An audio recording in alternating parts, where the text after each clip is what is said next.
Rosé wine production. Rosé wine production can be done a few different ways, and we'll summarize the two main ways briefly.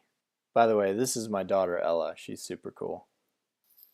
The first method we call the I-SAIGNÉE or the bleed method. Now we start with red grapes and we begin red wine production with those red grapes. And after we destem the grapes, we let the must sit for a certain period of time.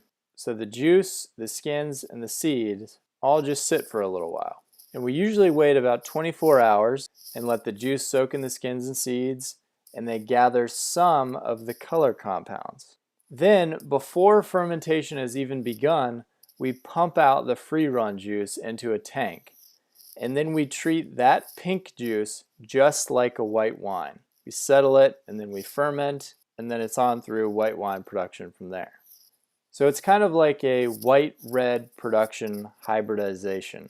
So let's get visual with that. We start over on the right column.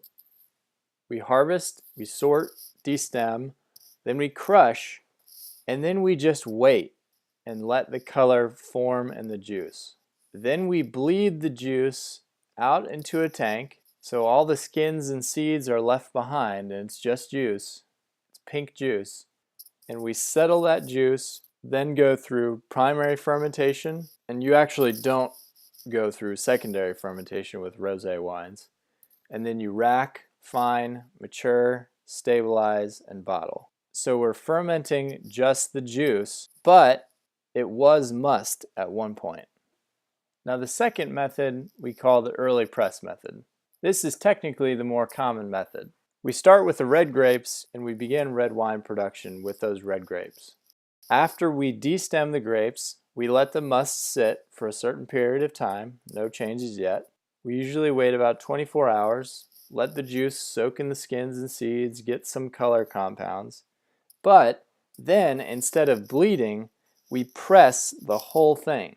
We get the free run and the press run out of all that material. Then we treat that pink juice just like the white wine, settle, ferment, and so on. And again, it's just like a white-red production hybridization. So let's get visual again. We start with red wine grapes. We harvest, we sort them, we destem them and crush them, and then we wait, and then we press the entire thing, and then settle, ferment. You actually skip secondary fermentation, rack, fine, mature, stabilize, and bottle. And we're fermenting just the juice the same way as the first method.